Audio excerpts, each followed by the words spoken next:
Hello, bienvenue dans cette nouvelle vidéo et plus ou moins cette nouvelle série de vidéos parce que je pense que je vais en faire plusieurs. Il y a quelque chose qu'on adore faire, c'est aller visiter des villes en France en une journée sans spécialement prévoir quoi que ce soit, juste arriver, aller à l'office de tourisme le matin, découvrir tout ce qu'il y a à voir et partir à la découverte de cette ville-là toute la journée à pied et de toutes ses richesses. Vraiment, on adore faire ça. Et aujourd'hui, c'est ce qu'on va faire et on va aussi essayer d'aller voir plusieurs autres villes auvergnates puisqu'on est dans le coin en ce moment. Et donc, on va commencer par Moulins.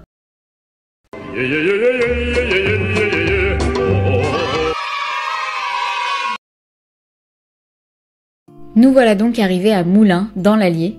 La ville doit son nom aux nombreux moulins qui s'y trouvaient auparavant. Surprenant, n'est-ce pas? Malheureusement, notre visite a démarré sur une terrible désillusion. Premier arrêt, l'office de tourisme. C'est une blague? C'est fermé? C'est fermé. Ok. Je me sens trahie par l'office de tourisme. Notre premier arrêt tout le temps. Le musée est fermé aussi, mais vraiment, on se régale dans cette ville-là. Musée de la Visitation, fermé. Bon, la ville est magnifique par contre, mais c'est tout fermé. Bah après on est hors saison, mais c'est tout fermé. Bon, je ne vous conseille pas Moulins en hors saison un dimanche, même si honnêtement la simple déambulation au travers de son charmant quartier historique vaut réellement le coup. Toutes les petites ruelles médiévales là, vous savez que j'adore ça, j'ai trouvé ça trop beau.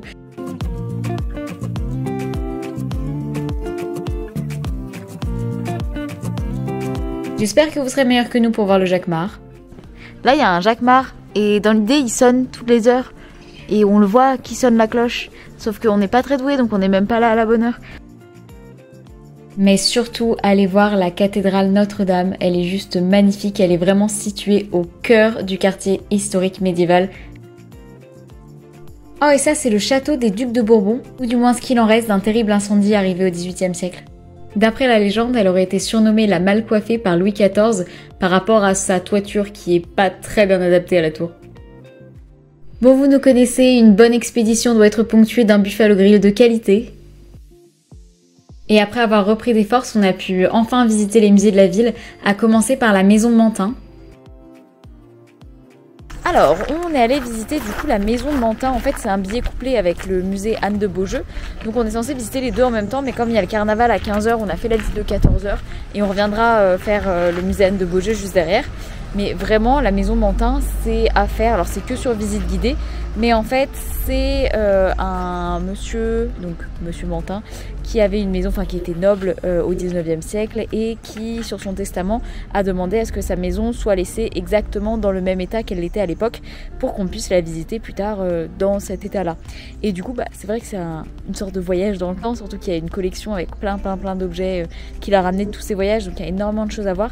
Mais surtout, ce qui fait la vraie plus-value, je pense, c'est le guide qui est juste incroyable, qui est capable de répondre à toutes vos questions et qui vraiment, on sent qu'il a un savoir qui est juste un puits sans fond, donc c'est vraiment hyper intéressant comme visite. Et si vous passez par là, franchement, je recommande. Voilà. Par contre, pas de photos, donc vous n'aurez pas d'image. Nous sommes à la recherche du carnaval.